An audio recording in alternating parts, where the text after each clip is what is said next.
Pinedo.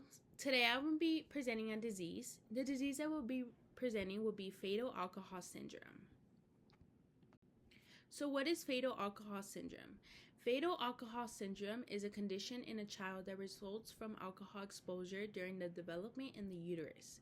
Drinking alcohol during pregnancy can cause the child to have disabilities that can cause a change in their behavior, learning, thinking, and physical development. Meaning, this disease is known for when the mother drinks throughout her pregnancy and has an effect on the child. The child can be born with disabilities such as behavior issues, learning issues, thinking issues, and physical issues. But it all depends on the mother the amount of alcohol she drinks throughout her pregnancy. So what is the history of fetal alcohol syndrome? So fetal alcohol syndrome was first described in the French medical literature in 1968, but it wasn't published as a disease until 1973 on an article in the British Medical Journal. So in the article, how it first came alive was a group of doctors, mainly pediatricians, at the University of Washington Medical School helped define the defects and development delays that a child can present who are born to alcoholic mothers.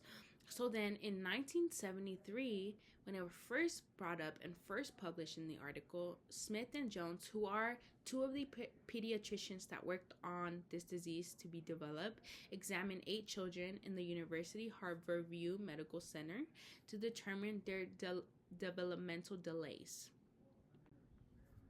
So FASD. So what is FASD? So FASD stands for Fetal Alcohol Spectrum Disorder. So fetal alcohol syndrome is on the severe point of fetal alcohol spectrum disorder. The fetal alcohol spectrum is a range of conditions in the child that is caused by the mother drinking alcohol during pregnancy. There is no amount of alcohol permitted to be safe to drinking during pregnancy. So FASD is obviously fetal alcohol spectrum disorder, but it's like the mother of fetal alcohol syndrome. It's the one that sees like the levels and like this disorders because there's a lot. And so fetal alcohol syndrome is on the severe point, meaning it's one of the severe ones. And yeah, so the symptoms for fetal alcohol syndrome vary. So every child has different symptoms severely depending on depending on how well or depending how the alcohol affected them throughout their development in the uterus. Some might have severe symptoms compared to others. Some might not have symptoms. Some others might be like 1 or 2 symptoms, and some others might have a lot, might affect their daily living. But obviously symptoms usually mix up because of how the body develops as their childhood, how they're thinking, their learning, and their behavior all develop as they're growing up.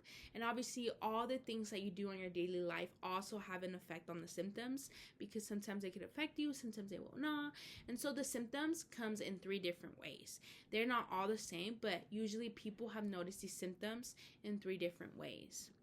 So the 3 different ways that I'm talking about symptoms are, first one is physical development issues. So usually these symptoms are not like fever, are not like a cough. No, these symptoms and issues are usually physical development, or these are the symptoms that people have noticed on children and adults who have been diagnosed with fetal alcohol syndrome. And so the physical development first is facial features. So these are some of the facial features that people have noticed on children and adults who have been diagnosed with this disease. And it's 1, small eyes, very thin upper lip, and a flat nose bridge. So these 3 features have been noticed on people who have been diagnosed with this disease. They're one of the most common ones. And then another one is slow physical growth before and after birth. So when the mother drinks throughout her whole pregnancy, obviously that slows down how well the baby grows, how many nutrients the baby is receiving. So usually it slows their physical growth.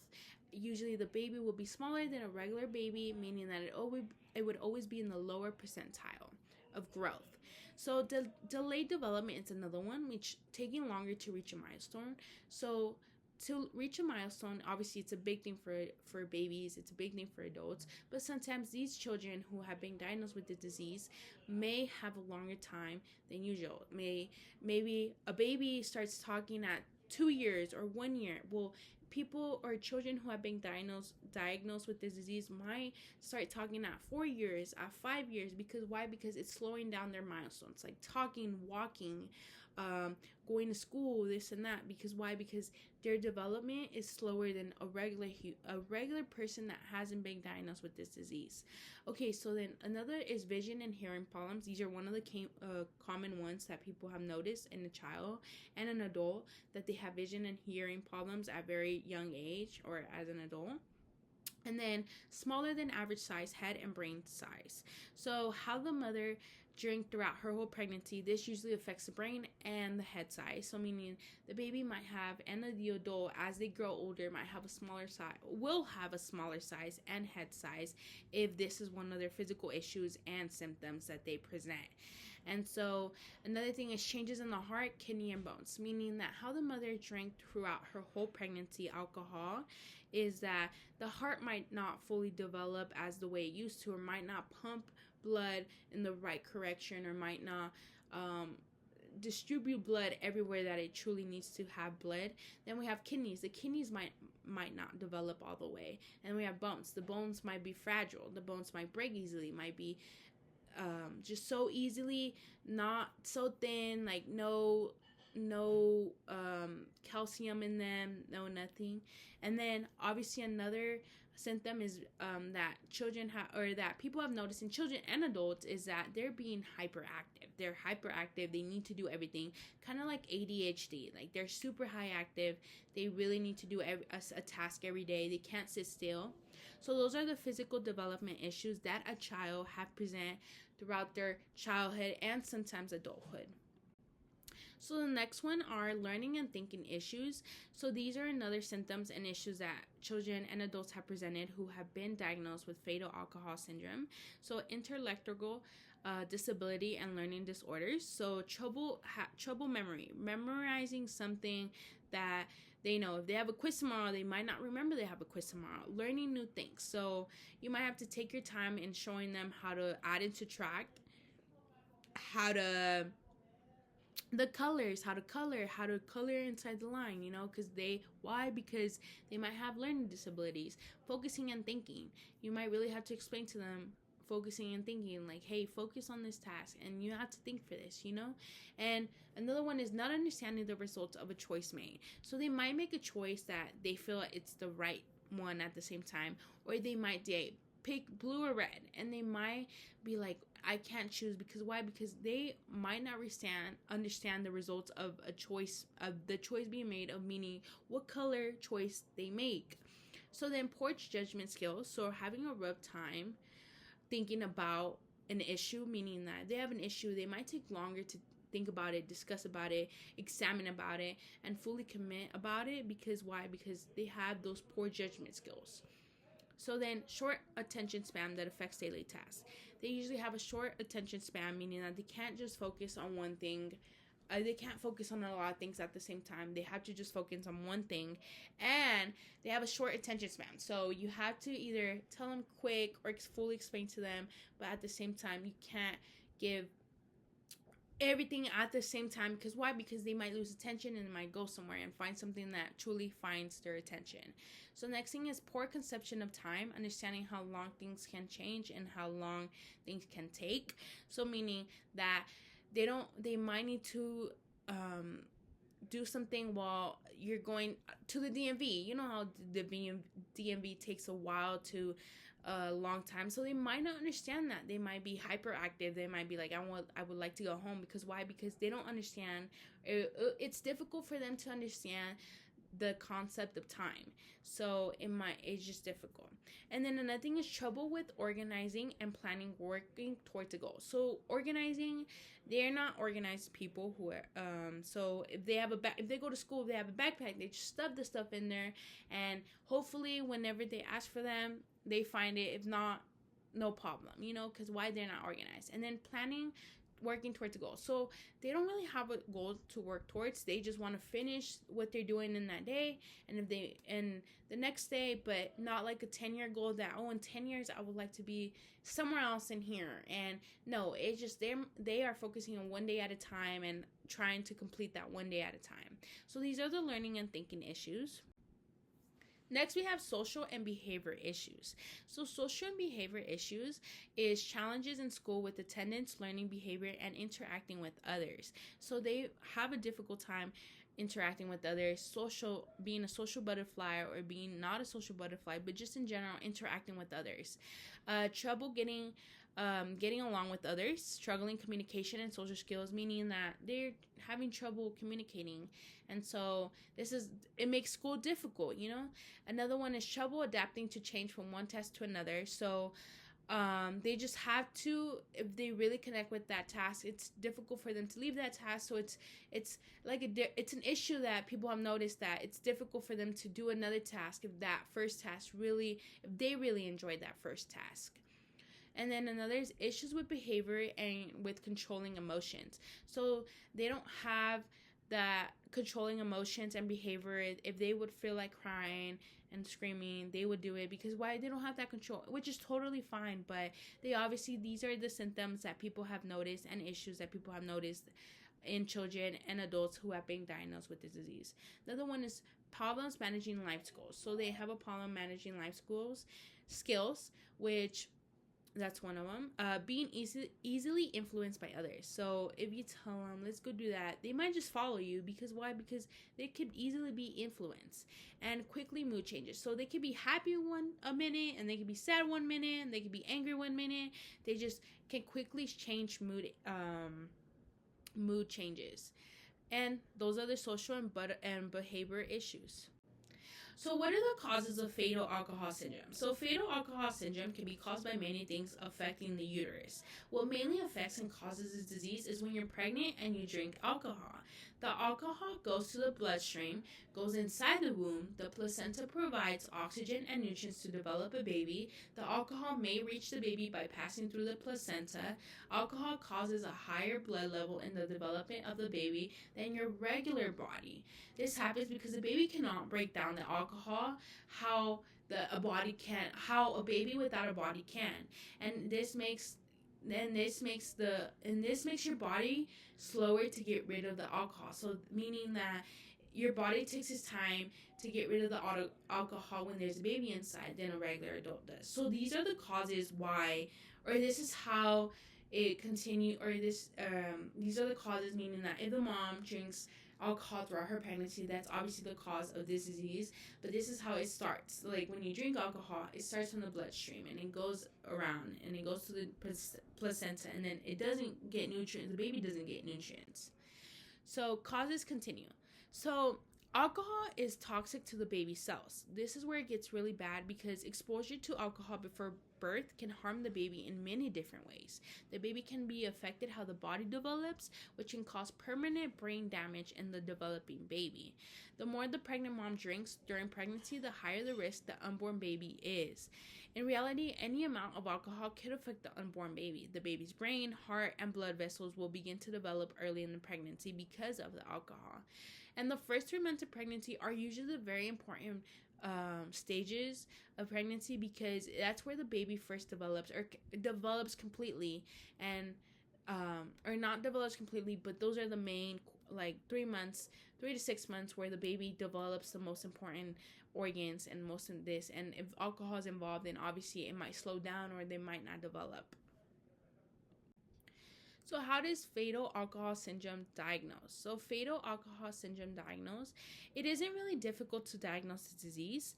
The reason is because there's really not a test to determine how much amount of alcohol a mother has intake throughout her pregnancy, and if the mother doesn't give a whole history or how much amount of alcohol she has intake her whole pregnancy, then we honestly really don't know how much alcohol the mother has intake throughout her pregnancy. So, but the way pediatric doctors make the diagnosis of the fetal alcohol syndrome is based on the size of the baby. So, specific signs and symptoms that develop with with the child's growth, and especially like abnormal face features, small size at birth, and emotional and behavior issues. These are one of the top symptoms that the baby shows whenever they're born, but sometimes they're not diagnosed when the baby is born. They obviously do observe the baby if they know that the mom was alcoholic throughout her pregnancy, but sometimes they don't start showing symptoms until they're 3, 4, 7, 8, 9, 10, and so it all just depends how much amount. But we will never know how much amount a mom could drink in her pregnancy because she might not tell the truth. Okay, so now we have the pathophysiology of fetal alcohol syndrome. So there's a lot of pathophysiology of this disease, but some of the important ones are placental transport and fetal exposure. So this is when the alcohol crosses the placenta and obviously affects the baby. Then we have the neurodevelopment disruptions, which this is the one that affects the cell growth and the normal levels of nerve cells. Then we have continued pathophysiology, which this one is the brain structure, which this is how it affects the brain structure, meaning that it could affect the frontal cortex and many different regions of the brain, and it could result in intellectual disabilities, poor memory, and coordination problems. And then we have demyelination, which that one is prenatal alcohol exposure that can cause an abnormal development of glidocytes, and so those cells are responsible for producing melanin.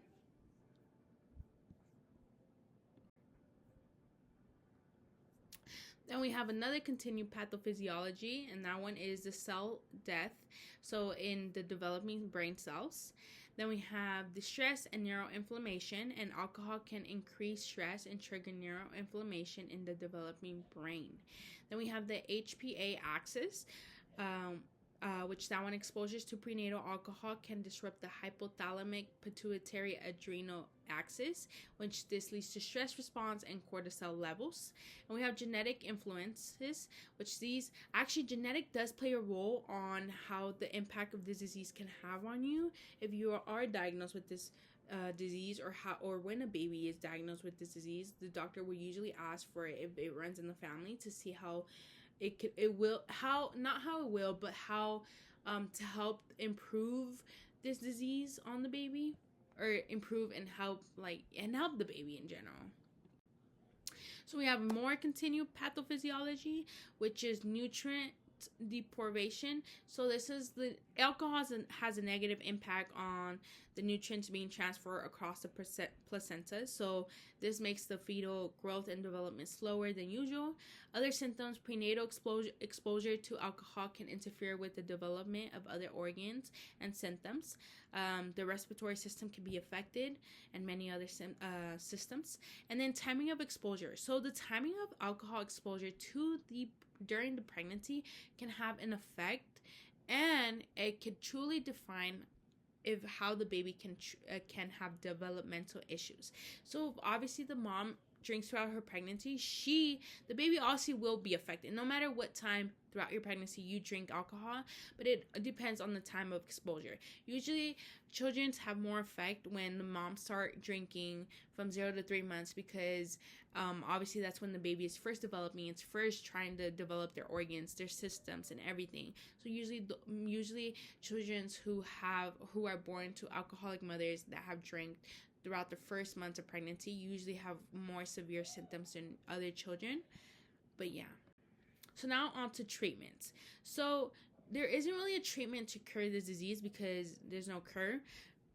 But the symptoms will impact the child throughout their life. There's medication to help the symptoms, but obviously they won't go away, never. But obviously if you treat the symptoms early in the child's life, then the better it will improve their development, and it will help them improve throughout life. But there's obviously a lot of treatment options to help with the symptoms, which is one of them is obviously medications to treat symptoms, but usually it's medication to treat attention and behavior issues. that they have that children might present. And then another one is undergoing behavior and education therapy for emotional and learning development. So therapy is a very big one for this, because they could help the therapist could help the baby or the child learn how to be emotional and learn, develop, and everything. And then another thing is training the parents to help the child properly. I know a lot of parents, they usually go for training the parent because they really want to help their child and have more patience for them, because obviously the baby might have behavior issues and it might be difficult, so usually they do offer to train the parent on how to speak to a child who has been diagnosed with this, or teach them how have patience with this, and there's been some cases on this. Medications prescribed. So there's obviously no cure for this disease, but there is medication that is prescribed to help reduce the symptoms that this disease has. But usually the medications are to help reduce when you are hyperactive or have impulsivity, and that's just to help you control those symptoms, but obviously they won't go away. And another one is to help manage aggression, anxiety, and other behavioral problems. And those are the medications that doctors usually prescribe when they have a child or an adult who suffers from these symptoms. So management. So a lot of parents and a lot of adults usually tend to manage or learn or would like to learn how to manage the disease. And parental training can help the parents to help their families cope with this behavior, educational, and social challenges, because usually those are the issues and symptoms that a child can present. And so the parents will learn different routines and rules that might help their child adapt to different situations. Having a stable and supportive home can help the child with fetal alcohol syndrome. So this is how you manage the disease. Usually parents who are born with babies usually try to take these classes, trainings, to help really cope with them and manage them. So we have prognosis for fetal alcohol syndrome. So the prognosis for a child diagnosed with fetal alcohol syndrome is poor. This significantly reduces life expectancy compared to other individuals. The life expectancy is around 34 years old, which is shortened than the average for the population. And this reduced life expectancy in the combinations of factors, which is physical health problems and possibly mortality of alcohol-related causes. So we got the epidemiology, and so these are the studies. So CDC has studied this disease and has identified that about one infant with fetal alcohol syndrome for every 1,000 live births in certain United States areas. And so the most recent study found that 0.3 of 1,000 children from ages 7 to 9 have fetal alcohol syndrome. And studies CDC have used an in-person assessment for school ages children in different U.S. communities, which report higher estimates 6 to 9 out of 1,000 children have been diagnosed with fetal alcohol syndrome. So the cost of living with a child that has been diagnosed with the disease, or an adult that has been diagnosed with this disease, it depends on the symptoms that the child might go through or what the child might need throughout their whole life. But usually the care for one individual with this disease is about $100,000, and this is all due to treatment, residential care, and productivity losses. So special education also depends on the parents if they would like to introduce the child to this special education, and usually it's around $7,000 for a child and $4,000 for adults. It all just depends. So a historical case. So the most historical case this disease has known is, which was coined by Kenneth Jones and David Smith, which are the first two of the pediatricians that have discovered the disease. They began doing observations on a group of 8 children, with each child having characteristic features that relate to maternal alcoholism. So they observed birth defects, growth deficiencies, development delays to prenatal alcohol exposure. Before these observations on the child, they probably observed the mothers throughout their pregnancy. So they obviously observed the mothers throughout their pregnancy to see how much they were drinking, or when they were drinking, and how long have they been drinking before pregnancy, after pregnancy, during pregnancy, and how bad it affected. And so they did this group with 8 children, and they find these are how the disease came up to life. So they found the side effects, they found the symptoms that a child might present throughout their whole life. So a famous celebrity I have found that has been diagnosed with the disease is Reese Witherspoon. And so she was diagnosed with fetal alcohol syndrome. So the actor and producer had to put extra hours to memorize scripts and manage mood swings. And so people have pointed out her thin upper lip and her widely spaced eyes. She has a production company called Hello Sunshine, which hires neurodivergent activities and creates family-friendly filming schedules to help benefit people with fetal alcohol syndrome. So obviously this celebrity has been diagnosed with this disease. She has difficult time. She's an actor, so she has a difficult time memorizing the scripts and obviously managing her mood swings, because throughout, maybe she's mad one day and happy one day, but obviously she has lived with it, she has coped with it, and so these are one of the things. So next is my works cited, and I would really like to give thanks to everybody who has listened to me. I did this disease, and I hope you guys like it. And yeah.